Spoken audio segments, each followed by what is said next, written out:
Bienvenue dans cette nouvelle vidéo de comment créer un tableau pour filtrer des recherches en multicritères à partir d'une base de données située dans le premier onglet de ce fichier et de transférer l'extraction des données qui correspondent à plusieurs critères vers le deuxième onglet, lequel le résultat figure dans un tableau.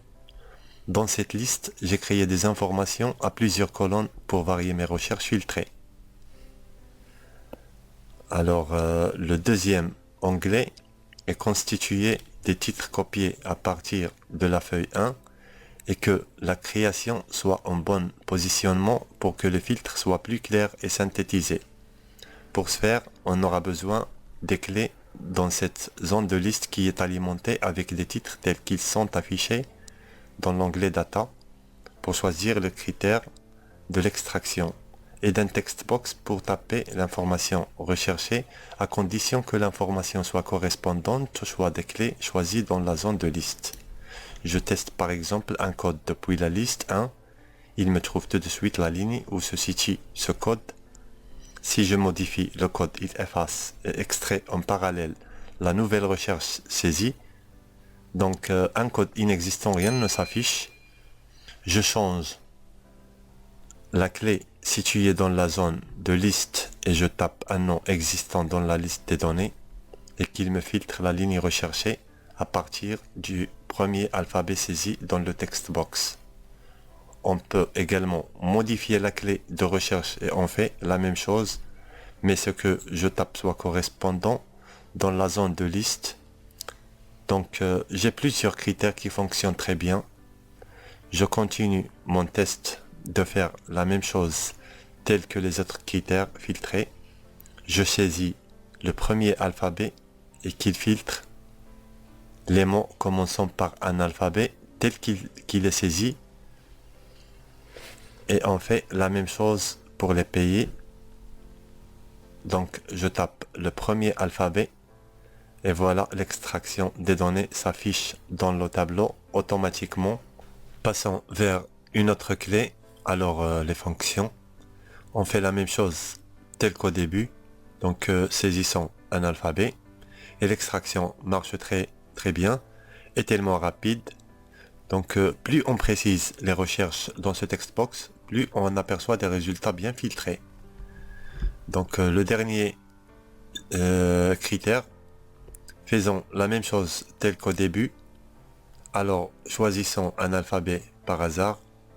Donc toujours de l'extraction et de la rapidité avec des bordures tout en VBA. Allez, c'est parti.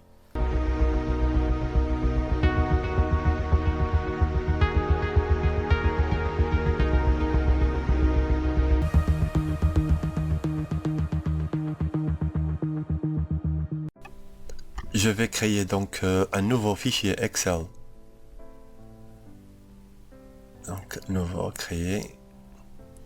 Alors je vais donner un nom pour mon fichier. Puis je vais l'enregistrer en mode classeur Excel prenant en charge les macros.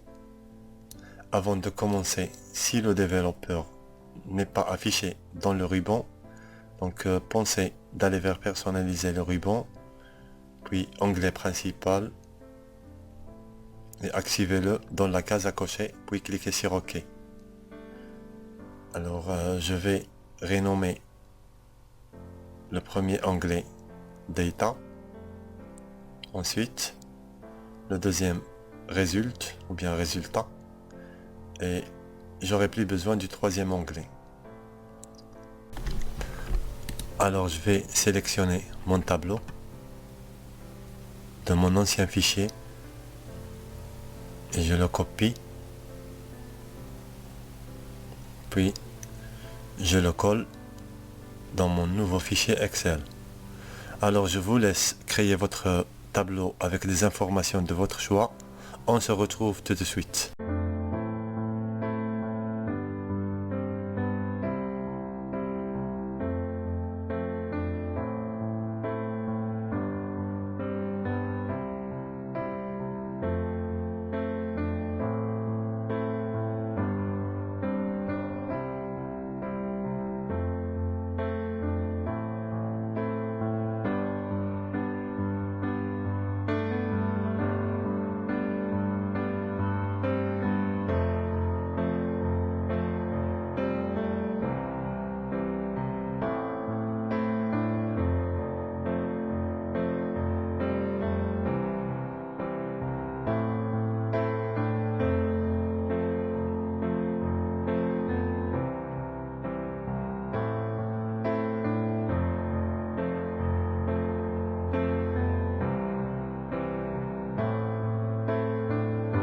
Dès qu'on finisse, cliquons sur le développeur qui est affiché dans le ruban.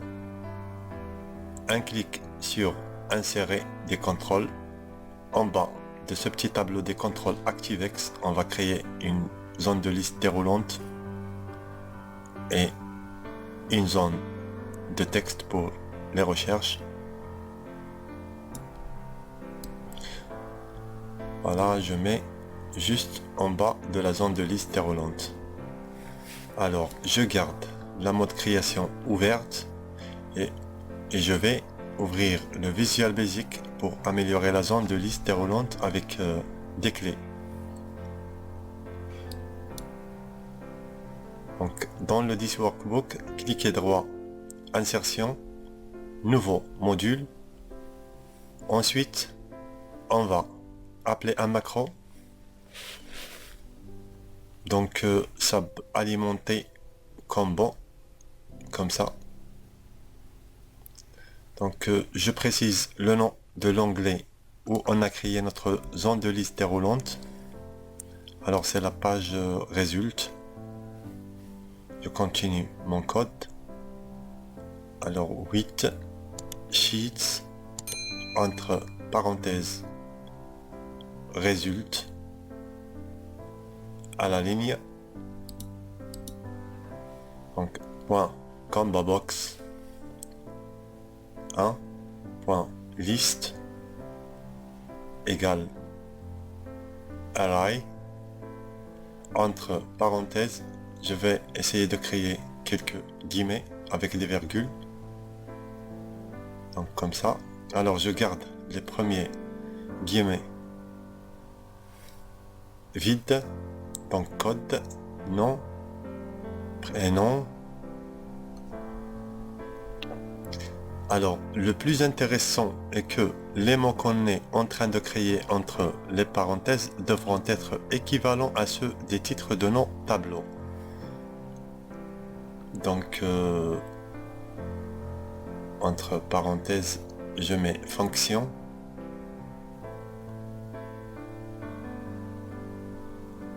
affiliation, je ferme les guillemets et je ferme également les parenthèses. Alors induit. Donc je vais copier le titre de mon macro et je vais créer un workbook comme ça. Il va me donner automatiquement open et je vais le coller ici dedans. Alors exécutez-le là où il y a ce petit triangle en vert. Donc faisons tester et c'est nickel. Alors la liste déroulante est bien alimentée avec nos titres. Maintenant je veux que le titre sélectionné dans la zone de liste doit me transférer la sélection dans la cellule C1. Je clique sur la mode création, puis sur la liste déroulante et je vais dire que la cellule C1 doit égale à ma liste déroulante. Donc tout simplement je vais dire que cells entre parenthèses 1,3, ça veut dire C3 égale à combo box 1. Donc je teste et c'est nickel. On fait maintenant la même chose pour le contrôle de texte. Donc c'est la cellule C2. Alors on clique sur la zone de liste, pardon, la zone de texte. Donc cells 2, 3, je ferme, égale à text box 1. On teste également. Alors ça fonctionne très bien. Donc on a bien réalisé notre première démarche.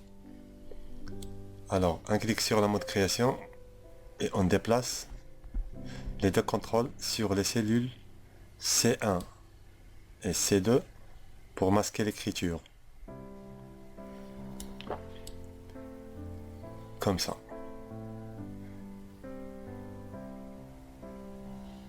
Voilà.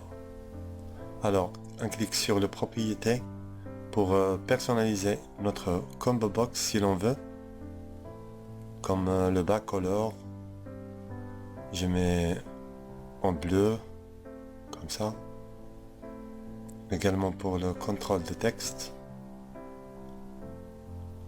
Et on peut modifier également le fond. On met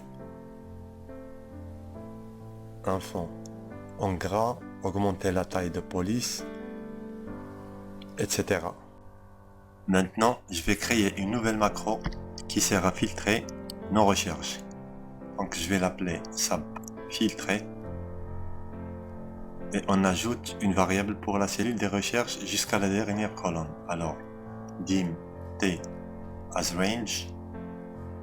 Donc, set t égale à sheets. J'ouvre les parenthèses. Data. Je ferme. Point range. A1. Donc, la colonne A jusqu'à la dernière colonne, donc la colonne I. Alors 2 points I and sheets data. Je ferme les parenthèses. Point range. J'ouvre autre parenthèse. A and rows. Point count. Je ferme. Point end, xlab, point row, je ferme les parenthèses à la ligne. Erreur. Alors, oui, c'est là. Donc la colonne A1, et je ferme les guillemets entre A1 et I. Maintenant, ça a bien fonctionné. Alors, j'ouvre le bloc 8, sheets, résulte. Je ferme le bloc. Donc t.advanced filter, espace, action, 2 points égal à pixel filter, copy, virgule, criteria, range, 2 points égal, je fais tirer à la ligne, point range, j'ouvre les parenthèses, alors colonne principe C1 et la cellule C2. Donc cellule C1 pour la zone de liste déroulante et la cellule C2 pour la zone de texte. Alors virgule, copy to range, 2 points égal à point range, j'ouvre les parenthèses. Alors pour les titres, donc A3 jusqu'à I3. Donc A3, 2 points, I3. Je ferme les guillemets, également les parenthèses. Donc je copie le titre de ma macro et je le colle juste ici. Donc private sub text box change. Je vais maintenant faire un test. Donc le code numéro 1, alors ça a bien fonctionné, donc c'est nickel. Je teste maintenant le deuxième critère. Alors le nom, je saisis le premier alphabet parmi les noms de la liste et ça a bien fonctionné, sauf qu'on efface nos recherches de notre zone de liste. Le tableau nous affiche toute la liste de l'onglet numéro 1. Donc je vais créer un code qui sert à balayer ce tableau. Alors if textbox 1 égale à rien, then j'ouvre un crochet, donc A4 jusqu'à la colonne I 150 ou plus, je ferme les crochets et je mets point clear. Alors je ferme le endif, je fais un test. Alors ça a bien fonctionné. Maintenant, on va créer notre dernier macro qui sert à tracer des bordures pour mettre en bonne présentation notre tableau. Alors, je mets une variable, donc dim t as range. Alors, for each t in range, j'ouvre les parenthèses, j'ouvre les guillemets, donc de la colonne A4. Alors, à partir de la colonne A4,